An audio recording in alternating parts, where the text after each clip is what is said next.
Hi, I'm Sonia Joins, and on behalf of the Alleghany Historical Genealogical Society, I'd like to welcome you to this episode of Alleghany Memories. The idea of Alleghany Memories is to create an archive of interviews with older folks in our area.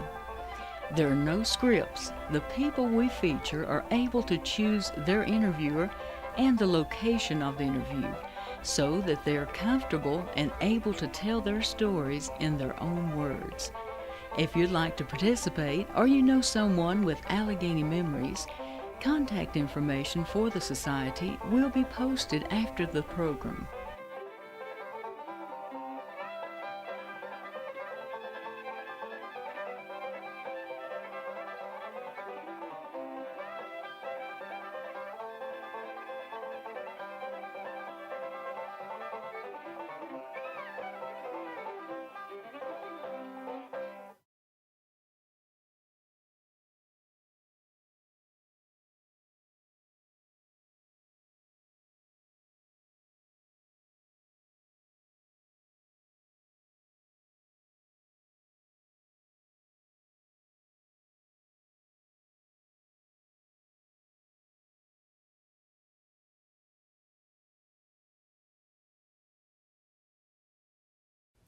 Hi, I'm Jeff Halsey. I'm with the Historical Society in Alleghany County, and we're here with another edition of Alleghany Memories.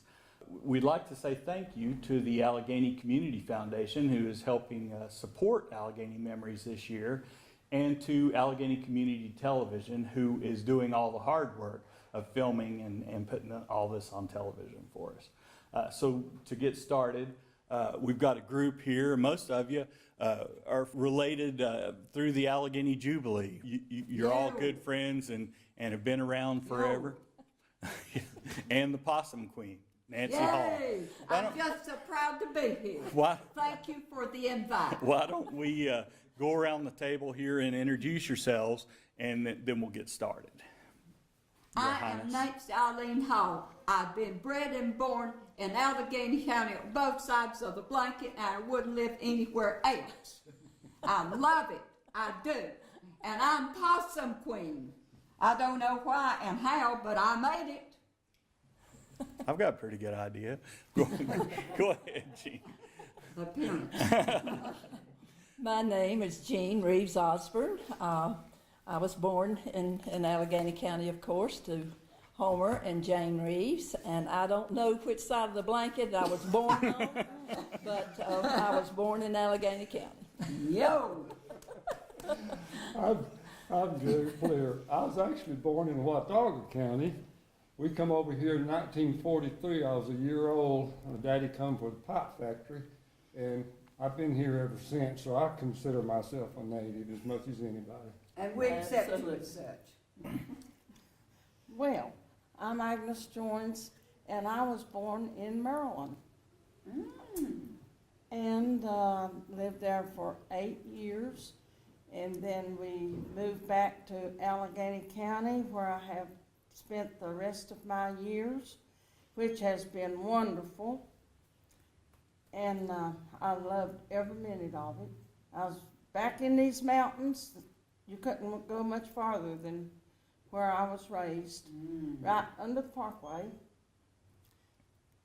And I still love this place. I always will. I'm Gary Joins. I was raised here in Alleghany County, born here. I grew up just off the New River on the Farmers Fish Camp area, just north of west of the Twin Oaks area, and lived a long time in Sparta. I live now at Ennis, but Alleghany native and just proud to be here. And I'm Helen Crouse, and I was raised in Carroll County, Virginia. JLAX was my post office. Went to school at Woodlawn High School, and I came to Alleghany County in 1955 when I married the love of my life, George R. Crouse. We had a great life together, and I miss him every day. Well, I'm Bobbie Parlier, and I've always lived in sweet little Sparta. I've always loved it, and I'm the daughter of Talmadge and Dixie Maines. And I have a wonderful husband who's the guy standing over there, and we've been married for 51 years. And I love all of these people that work together. We love you. You all kind of get along, right? There aren't any too many arguments with this group. Just Agnes. Yeah, No, we haven't vowed to kill each other recently. we've learned to tolerate each other. When she speaks. We have a lot of fun. We laugh a lot about each other, make fun of each other. It's She's a mama hen. She keeps everybody in order. That's true. That's true. Oh, it's a lot of fun though. And Gary has always been a musician with my husband. They're both Joneses. And how in the world did you ever get along? we just tolerated each other. Well, I guess that's it. We made But fun. see, I was knee stepping here. I'm right in the middle of it. But That's right. But my husband died about a year ago, and I miss him. I miss him so bad, and Gary misses him, and we all miss him. We do. Yeah, Ernest was a good friend. He was a good friend to everybody. Everybody knew him. Yeah. He could tell some of the corniest jokes. And still make you laugh. Oh, yeah. I think one of his favorite jokes, one I like to hear him talk about is, he said when he was growing up, his daddy had owned 2 horses, and he said looking at those horses, he said those horses were so identical that you couldn't tell them apart. So he decided he's going to figure out some way to tell them apart. So he got his measure stick out and measured them. And he says the only difference in those 2 horses, he says that black one was about 2 inches taller than the white one.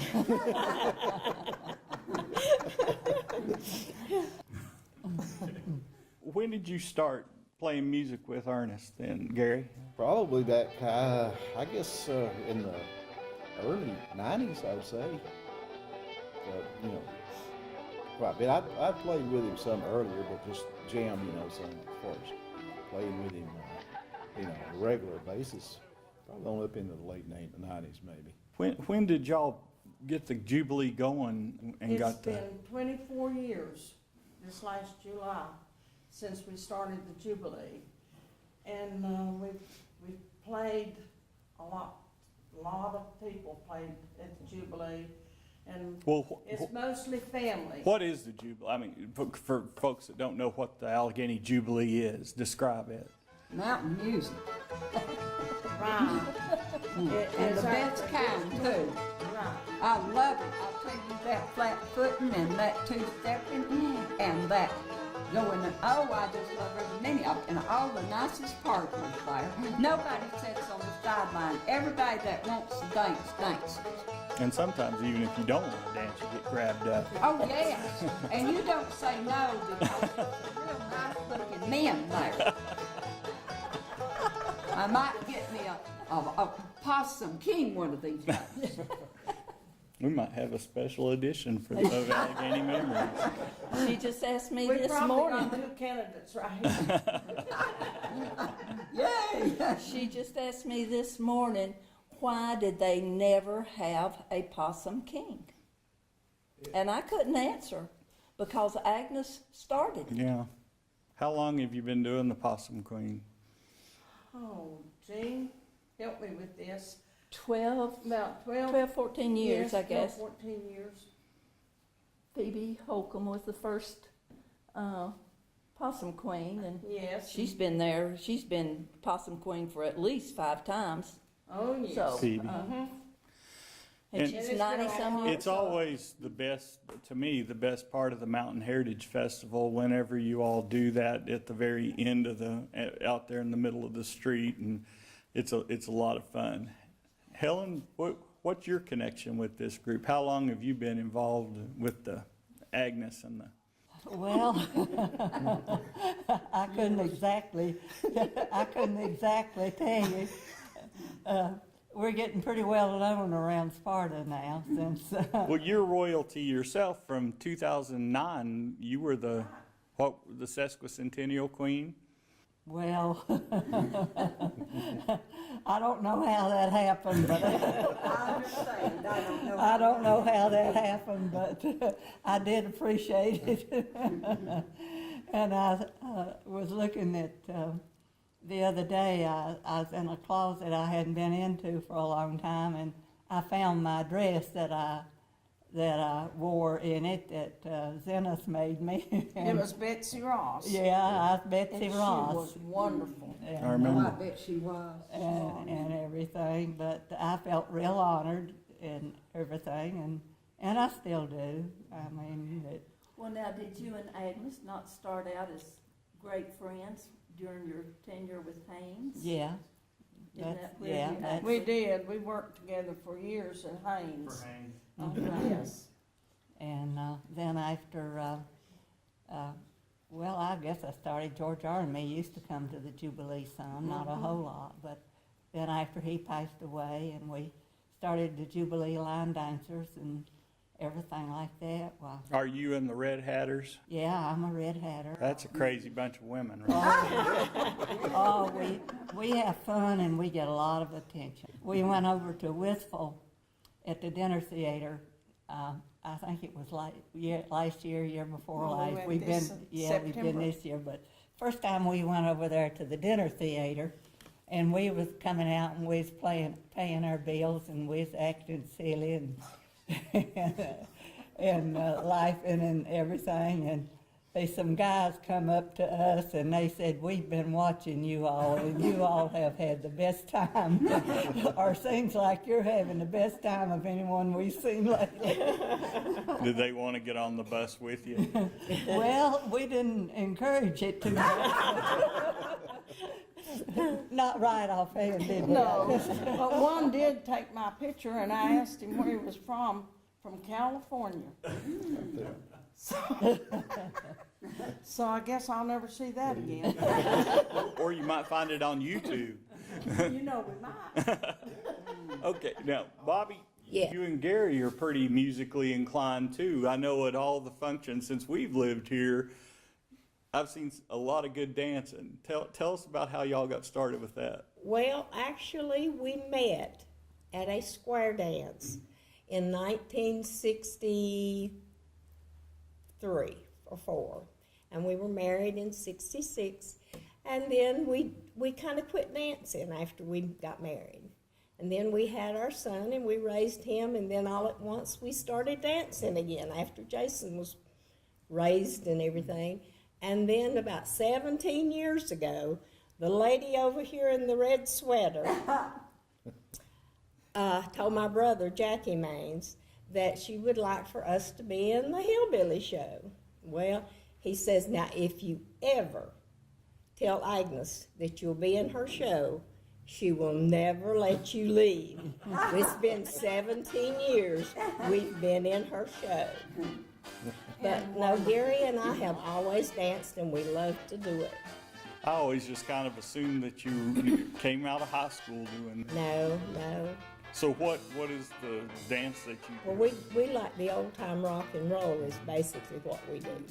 A lot of people call it shagging, but we don't shag. That's not what we call it. It's just the old-time rock and roll. Swing dancing. What, honey? Swing dancing. Yeah, we just like to dance. That 50s and 60s music. Yeah, that's what we do. That's all the music there. That's true. Now, we like that. You know who you're sitting by there. That's You right. better watch it. She's one of these old timers. Yeah, She won't do anything while the camera's on. no. Well, that's true. Go ahead, Gary. No, like Bobbie said, we've always danced together, and we do enjoy it. And I know we're not that good at it or anything, but we enjoy it. First thing is a little place down towards Mount Airy, a little dance place down there. Me and Bobbie stopped down there once in a while. It's mostly old folks up there. We don't consider ourselves We're not old folks. not in the least, but we stopped there once in a while. And once we'll get out there, and maybe they'll get a good tune on there, and we really get out there and put it on. He puts it on. I do not do that. Those people down there, they get all geared up there, get to yelling and all. And I told that fella one day, I said, that's hard on a 75-year-old man. He said, you 75 years old? Oh, we enjoy it. We love That's good. Well, my mother loved to dance, and I didn't do much of it till after she passed away. I kind of let her be in the limelight, and now it's my time. And since I started going to the Jubilee, I really couldn't flatfoot until about 2 years ago. And I started going to that Jubilee, and I'll tell you one thing, I can't flatfoot enough. And I love it. That is really my second home. I look forward to Tuesday nights.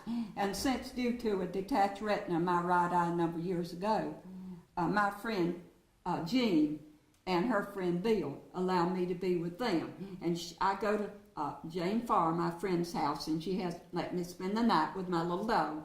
And I go to the Jubilee, and I thoroughly enjoy it. I really have the best time there, and I just couldn't. They gave me a trophy. Can you believe it? I've never had a trophy in my life. They gave me a trophy for being #1 Jubilee dancer.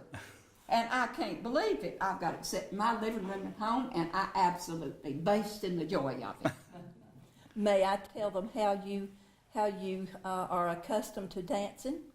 Yeah, go ahead. She lives in a sweet little farmhouse, about 4 miles off of Choke Dairy Road, and she's got a little L-shaped porch that goes around the front of her little house and then down the side.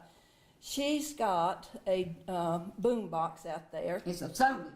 And it might be 2 o'clock in the morning, it might be 2 o'clock in the day, it might be 7:30 in the morning or 7:30 at night.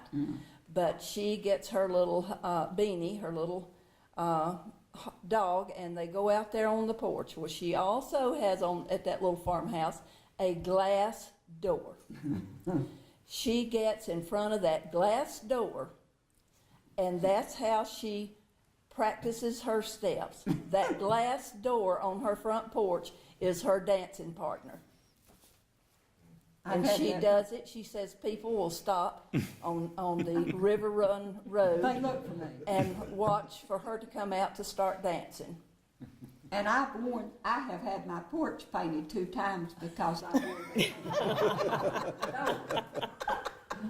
That's good testimony right there. Now, if you go down to the senior citizens about 15 minutes till 8 o'clock, Monday through Thursday, I guarantee you she's in a white Chevrolet, Jeff Johnson Chevrolet, and she's up at the top of the parking lot, and she'll be outside that car dancing her head off.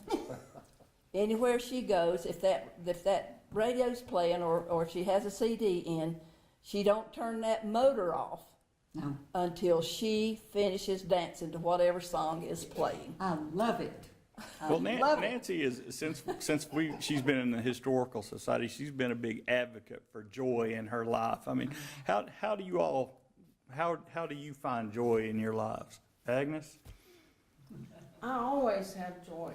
I enjoy life. I love everybody, and I don't care where I am. I don't care. I go and hug people, and I'm a people person, and I just love. Well, you once said one time that the rest of your family wasn't exactly like you. That you were the happiest ones, and they were more serious.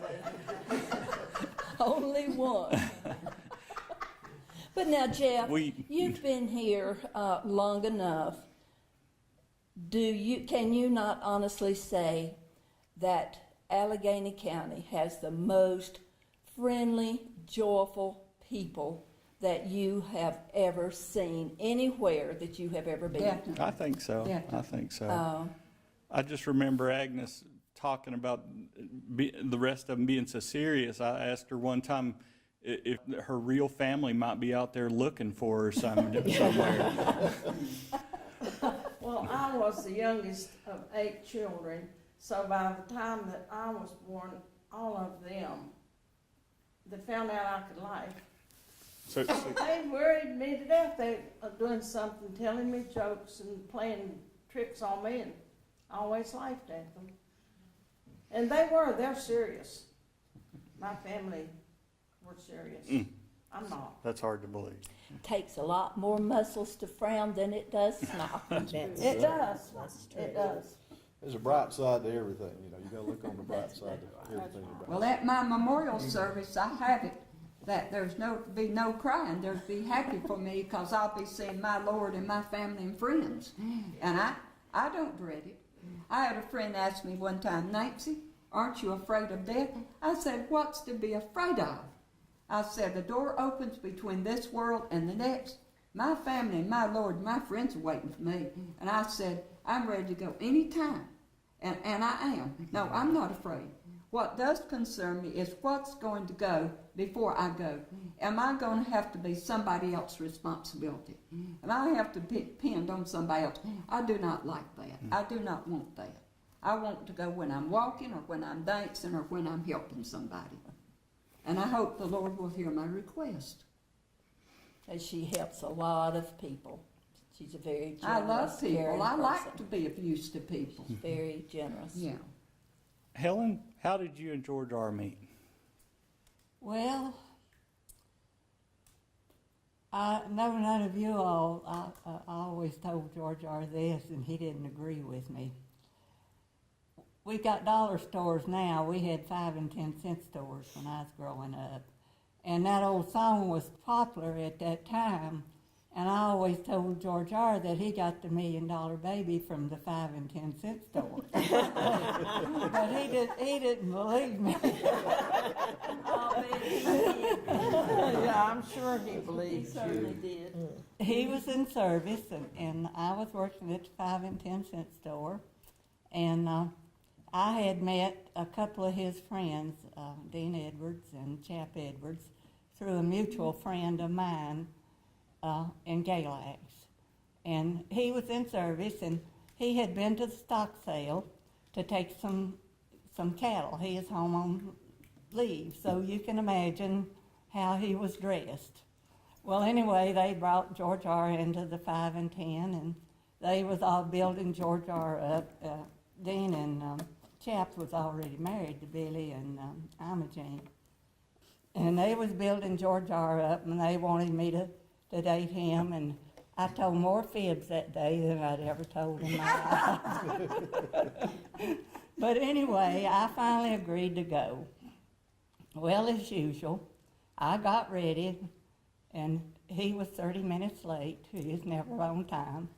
Well, it didn't bother me. I was kind of glad I wasn't going to have to go. Well, it wasn't long till the doorbell rung, and I went to the door, and there he stood in his uniform. Oh. And I never got over it. That's a good We had a good life. We had our problems the same as everybody else did, but we worked through them. We had a good life, and it's like I told at his memorial service, we sowed some wild oats, but we still got through, and we done good. And you're from Freeze originally, around that area, right between Freeze and Galax. Well, Galax was my post office, but I was raised on it wasn't on New River. I was close to New River between Freeze and where I was raised. I've walked to Freeze many a time. As a child. It was a pretty good ways to walk, but you go down and you would holler for Hassel, the guy that lived across the river that had a canoe, and you'd go down there and sit on the riverbank and holler at him until he'd come set you across the river for a nickel.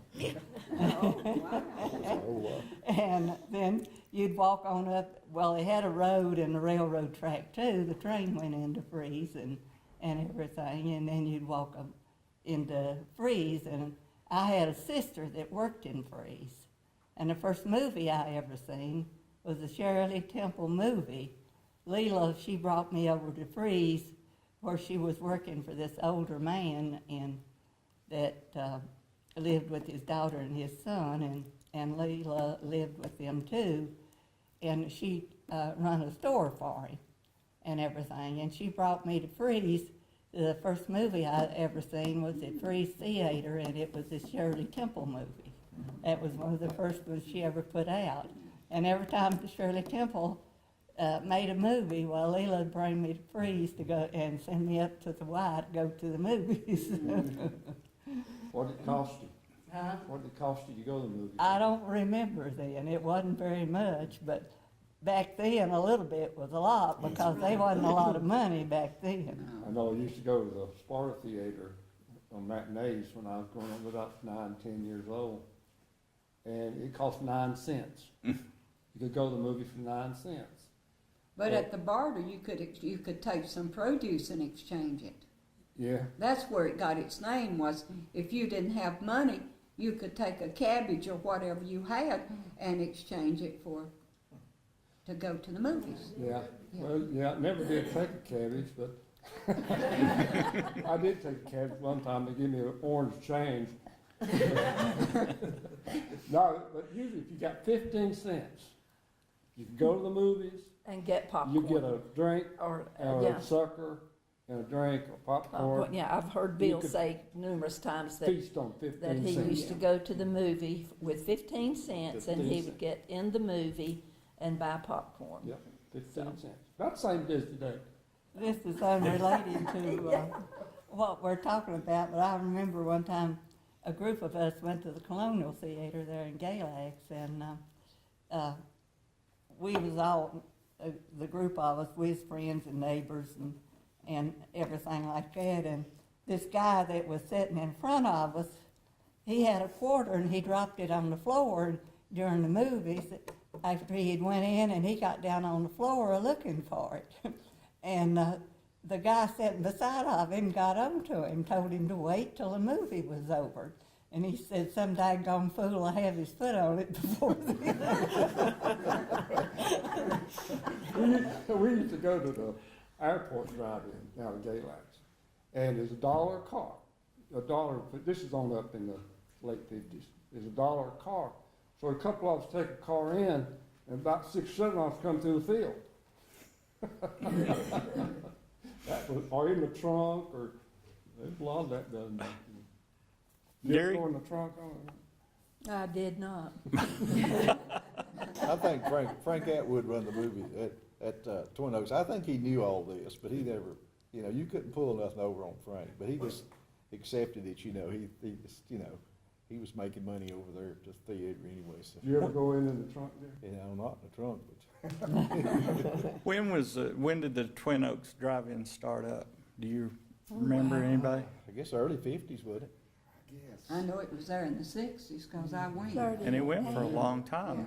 Yeah, it did go for a long time. Well, I think it's probably even before that because my brother, Ken, who's deceased now, he and Bobbie Carpenter used to play over there on that little stage.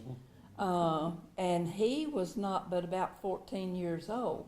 Now Ken was born in 38, 48, so about, in early 50s, I think.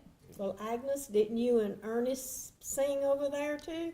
Yes, we used to play. I thought you did. They had a stage over there? Yeah, we played yeah. music there. Oh, they had and, Had a small stage out back. Well, the cars would turn around back the other way. Hook the speaker up, the music come through the speaker. The little stage was built up over the concession stand. Yeah. On the we back used to side. play at a lot of drive-in movies, and I'll tell you a little story. We went, it was over Hillsville, I think, or someplace. Anyway, it was way over in Virginia. Well, J.D. Higgins and my husband, they had someone that was booking for us. So we went to this drive-in movie that night to play. It was quite a ways because we just had old cars then. And J.D. still laughs about that. We got over that. We had put out posters. We had it really advertised. Got over there and we wasn't even booked. And J.D. and Ernest, they talked about that till Ernest passed. Now that's a pretty bad feeling when you go someplace to play with the whole band and they don't want you. J.D. can tell you all about that now, but he just laughed. He thought that was so funny. And they talked about it every time they got together. We didn't have any money back then, and you know it took guys, and I had 2 little boys take along because one of them was playing music with us.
Talk about no money, about the time you and Ernest took off to Maryland.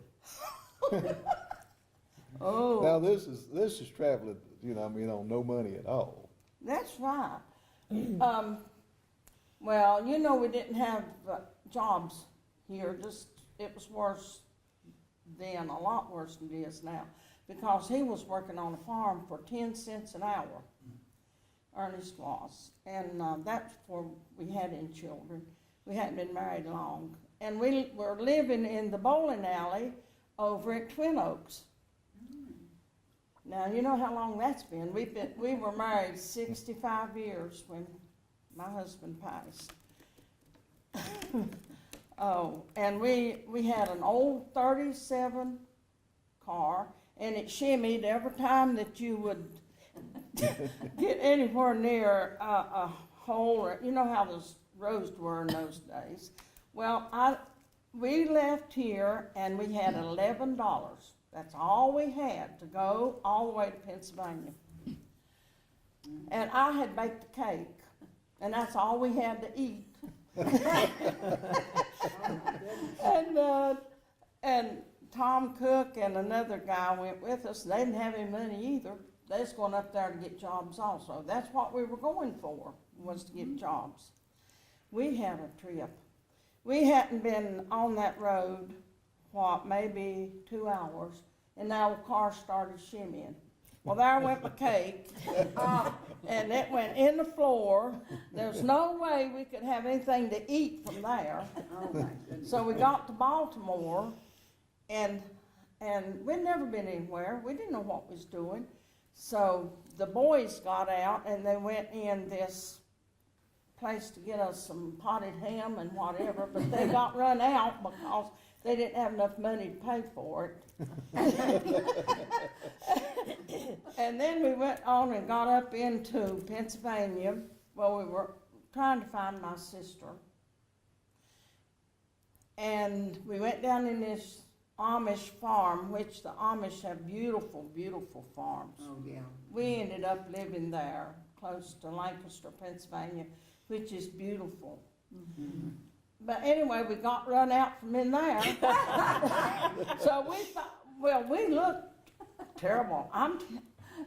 Can you imagine? I didn't even take a suitcase. I didn't have any clothes with us. Now, I didn't know where we was going. I was raised in Maryland, and we'd been back here, but I was 8 years old when we moved back here, and I didn't remember how far it was. So when we got up, and besides that, we broke the window out of the side, the driver's side of the car. and Ernest had real bad eyes, and he didn't have glasses at that time, and his eyes looked like he was on a drunk. We got to my sister's, and she almost run us out because She didn't recognize you. she couldn't recognize us. We looked awful. But we hadn't had anything to drink. We didn't have any money to get anything. You were able to find jobs when you got up there? He did. Ernest found a job, and the other two guys went to the bus station. They had enough money to get home, I think. And they didn't even stay. But Ernest found the job the day we got there. I don't know how, the way he looked. I guess they were sorry for us. But you know, back in earlier days, my parents and my daddy helped work on the parkway. But I had him to sit down with me, and I had the tape recorder going. I said, Daddy, I'd heard them say about, well, Ken was born, he was born up north. Laureen was born at the Gamble place. Dennis was born here, and I was born here. I said, Daddy, come out and sit with me on the porch. I said, I want you to tell me where all you and Mother have lived in your married life. And believe it or not, they had moved 11 different times back and forth up north to Pennsylvania or up in Maryland, you know, working on farms. And then they'd get homesick and they'd move back. And they couldn't make it here, so they'd move back. And finally, Dad said, the last time that they went up there and coming back, he said, my car had broke down and I just gave it to the man that I was working for. And he said, we came home on a train and was telling me, you know, all of their furniture. He said we couldn't afford to pay to bring our furniture with us. Just he and Mother and the two children at that time came home on a train. Well, I mean, we hear this over and over when we're talking to folks in Alleghany about people who have relatives or they themselves went off somewhere to find work. Oh.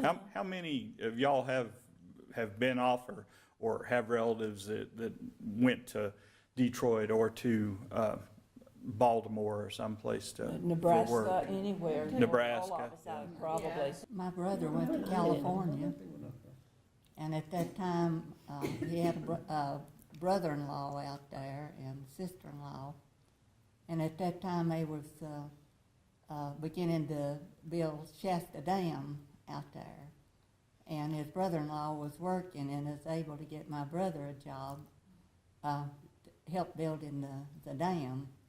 And of course they had a lot of company houses, like he lived in one, for the people that was working on the dam. And he worked a lot of overtime and everything, and he was able to save his money and then get a loan. When they finished Shasta Dam, he bought all the houses when the people left as rental houses. And he made a good living renting those houses out and things like that. He had a good life there. Well, my Aunt Bernice, she was dating my father, if you can imagine. And he wanted to get married and she didn't. And she wanted to go away from here and get her job. So she left here and went up to Millard's Creek and found Fifth and Craven. And they got married and went up to Maryland. Well, I'm sure, I wasn't there of course, but I'm sure that what happened was that he was probably complaining to my mother's mother, my grandmother, about what Bernice had done to him. And Mother was up in the corner. Mother was about 15 years old. She didn't know anything that was going on. And she's always so protective anyway by everybody. So she jumps and says to him, well, I'll marry you. And she admits she did not know what she was getting into. So here she is, 15 years old, he's 28 or something. If you can imagine the sunshine marrying the darkness or whatever, I don't know. Anyway, it was the winter and the summer got together. And so they got married, and I was born the day she was 18 years old. Well, the marriage didn't work out, and anybody with good common sense would see why.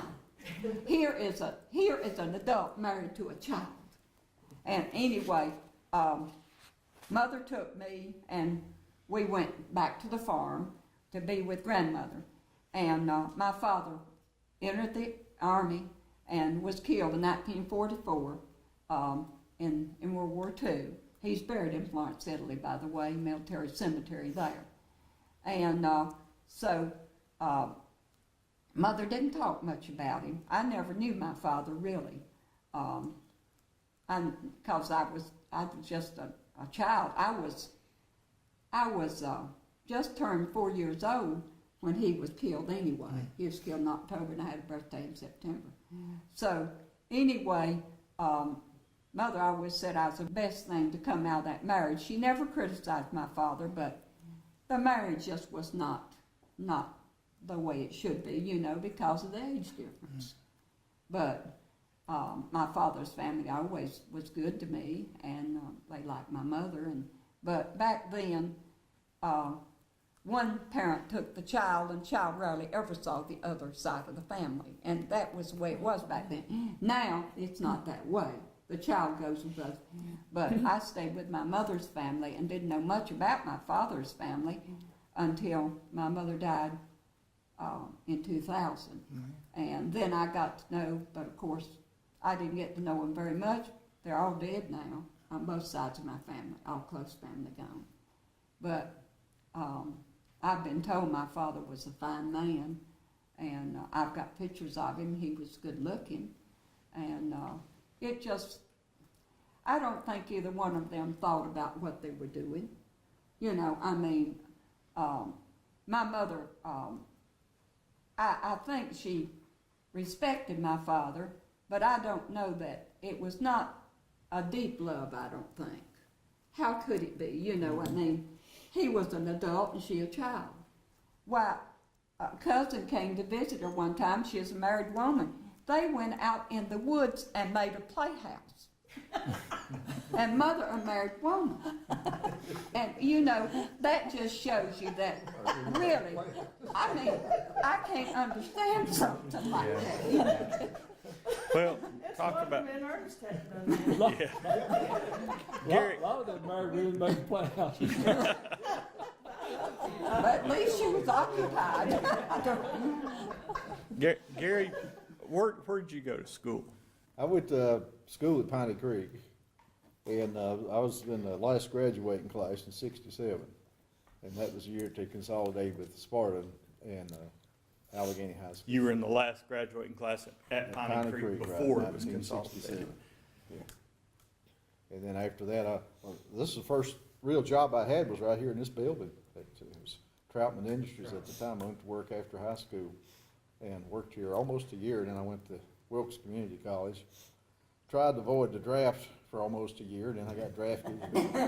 So went into the Army in Fort Bragg and then Fort Polk, Louisiana, and then Vietnam. And after that, I was at Fort Hood, Texas. And then after that, I come back and worked in construction with Donald Musgrove, Fort Southers, for about 5 years. And then went into the work at the bank, at Northwestern Bank. And in the meantime, when I come back, I went back to school under the GI Bill through Wilkes Community College.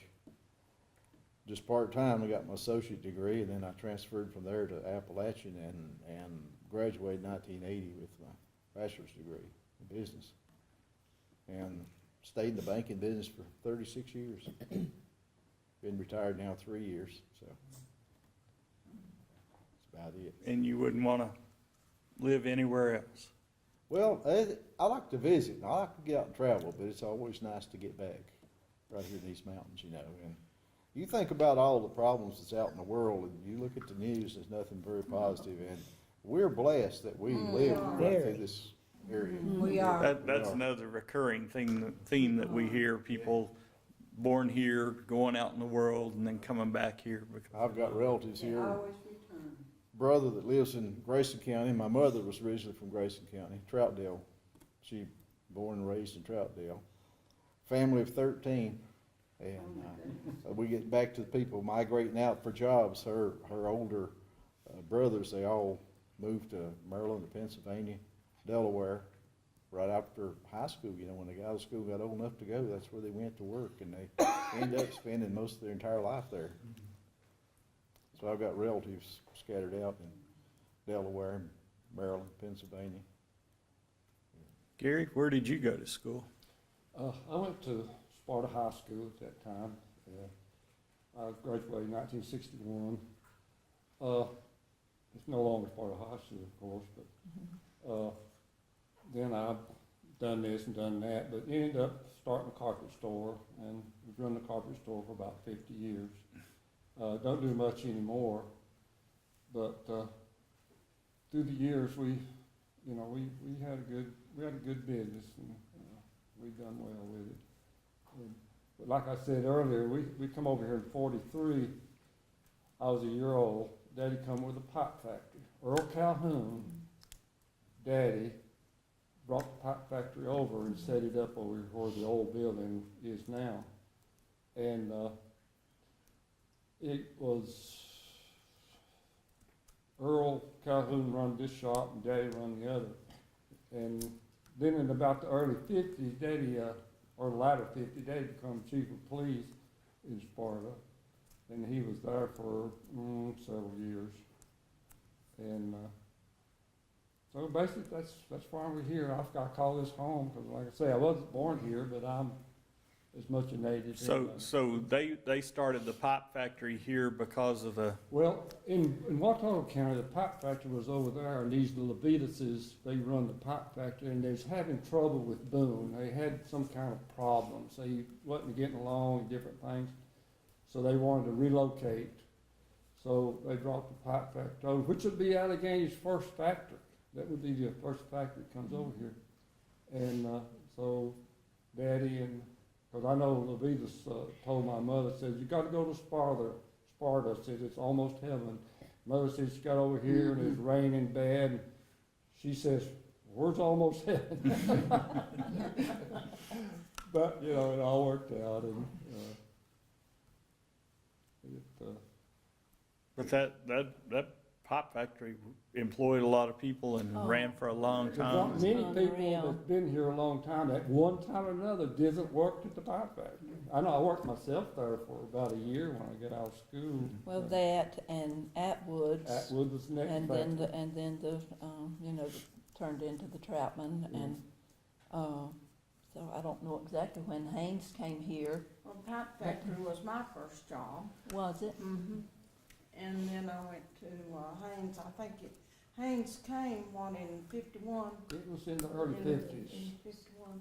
And then I quit the pipe factory and went to Haynes and worked there for 30-some years.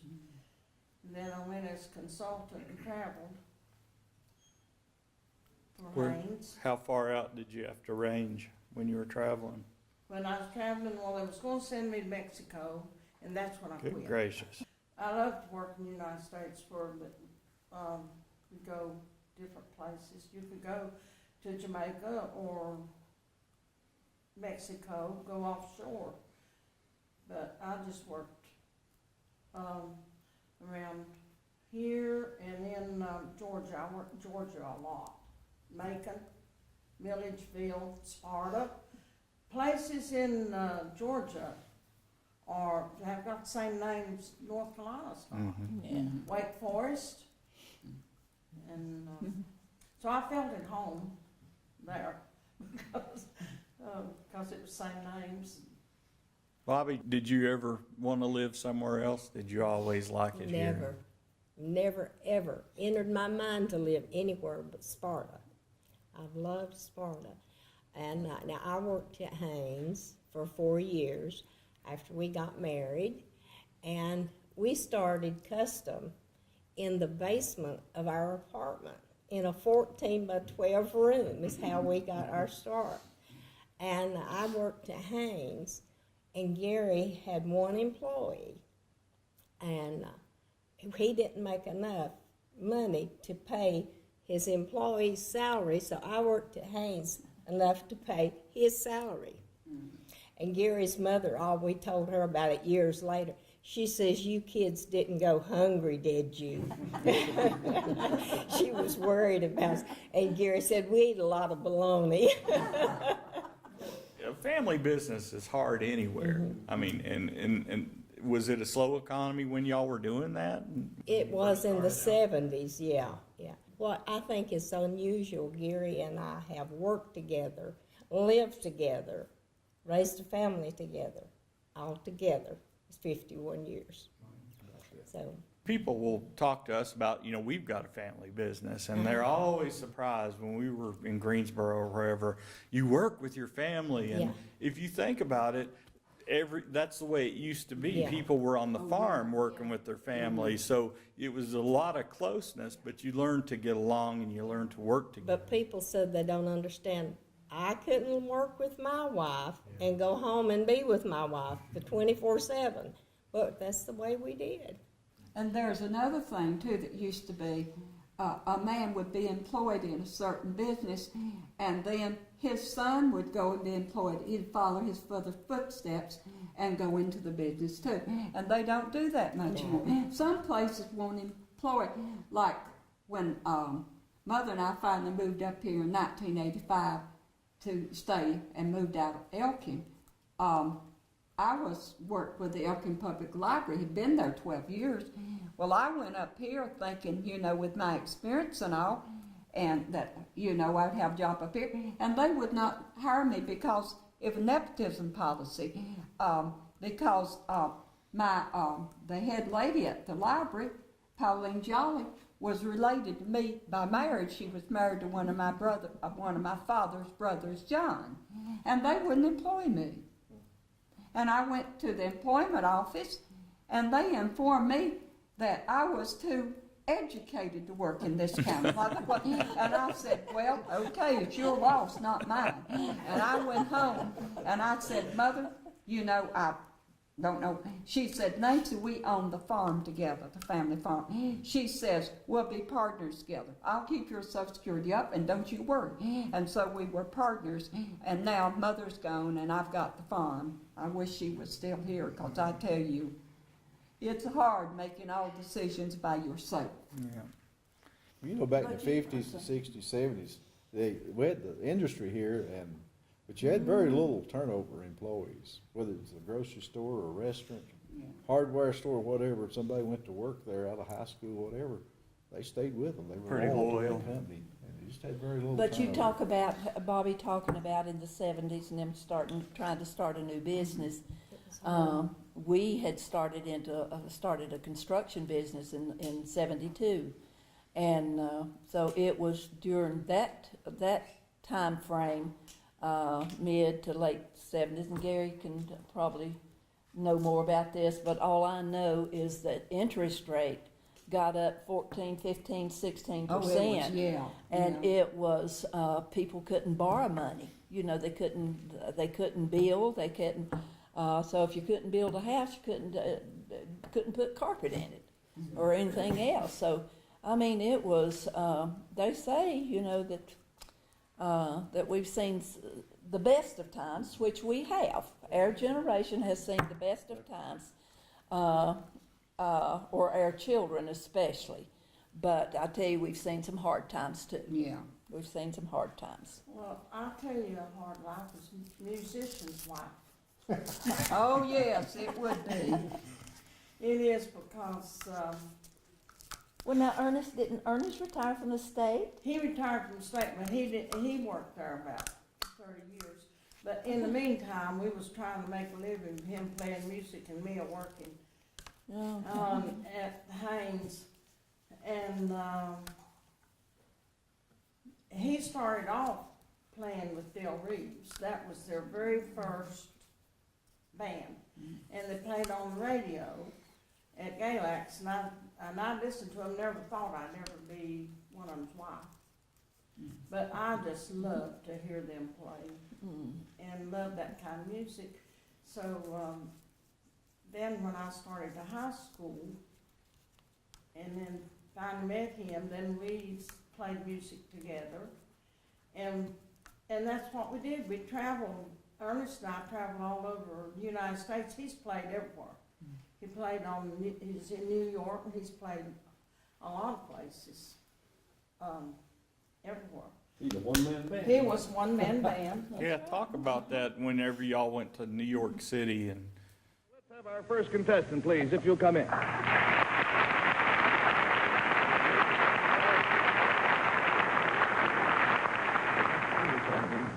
Now, let's find out who these gentlemen are and where they are from. And I'll start with you, please, sir. Ernest Jones, Sparta, North Carolina. This is Mr. Joines, and he is from Sparta, North Carolina. That's fine. Now we go to Ernest Joines, playing banjo, guitar, harmonica, drums, and washboard.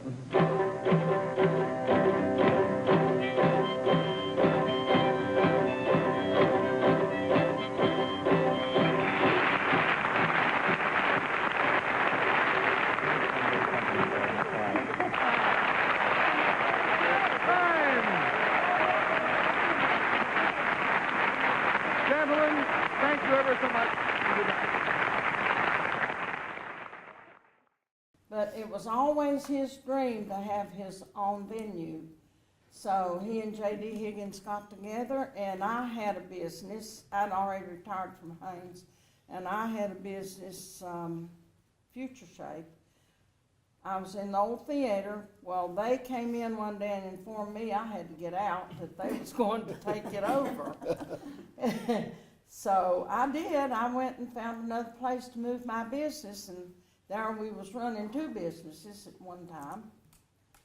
But everybody said, you'll never make it in music, you'll never make it. But finally they did, and Jubilee is still going. I think that's one of the most popular things in this town is the Jubilee. Yes. People know about it from all over, and you've had people come in and interview you from all over the world. Oh, yes, we've been on track, what do you call it? Not Star Trek, but, What is it? Yes. Globe Tracker. Globe Tracker. yeah, Globe Tracker. We've been on Globe Tracker all over, and they came from overseas and even. And in fact, there was a guy there from Germany last Saturday night, and he made a lot of pictures and everything. It's going to be in Germany. He was someone in music from there, which is going to be on TV in Germany. So we've been everywhere. Well, this music sound that we've got here Yes. in the Blue Ridge, I mean, it's unique. It's Yes, it definitely unique to the whole is. world, and Right. It is. We should be very proud And we of can it. have all kinds of music here. I mean, you can find, well, we do the traditional music, but like she said with the rock and roll, my boys, that's all they don't like our music. They like the rock and roll also. Well, for the sesquicentennial, when Ernest went around and collected these recordings Yes. from people around this area, he had 4 CDs full, Right. and people were still bringing him music to put on these CDs. And I mean, it was a great collection, and it ranged gospel and country and modern country and all these different, but it was all homegrown. It was all from this That's right, area. they were all from this area. And I think you all went with us to Morehead City that he got the award Yeah. for that. Well, whenever the fellow that put it all on the CDs for you, he said that Alleghany rivals any place that he'd ever heard for the variety of music coming out of there. And we don't really celebrate it that much compared to some of the other areas around, but we've got a lot of musical history here. Yeah, I thought it was 2 weeks ago, we had a young man at the Jubilee that came to the Jubilee from Russia. They come from everywhere there. He was in college, but he had just fell in love with mountain music. So he finally got his professor to allow him to come to America and do a very important something that he was having to do in college. That was what was going to get him through that particular semester, was him getting to come to America and do various clips of music. And he loved, he danced and he videoed and was just, I mean, he was in heaven. He was in heaven. Well, we had somebody from Canada too, wasn't it? A young couple, and asked him about Gordon Lightfoot, because he is my favorite. I love Gordon Lightfoot. I would love to see and hear that man in person. But he said that they knew of him, but they did not know him personally. I was very disappointed. Do you remember? Oh, yes. Yeah. Yes. Well, we could probably just sit and talk for the rest of the afternoon, yes. but we do need to go ahead and wrap it up. I sure appreciate everybody taking time to come and talk to us. If you'd like to be recorded on Alleghany Memories, we'll have information after this episode. Thanks a lot. Alleghany Memories is a production of the Alleghany Historical Genealogical Society and is brought to you with support from Alleghany Opportunity Fund, a component fund of the North Carolina Community Foundation, and with the help of Alleghany Community Television. For more information on Alleghany Memories, the Alleghany Historical Museum, or Alleghany Historical Genealogical Society, please visit us online at ahgs.org.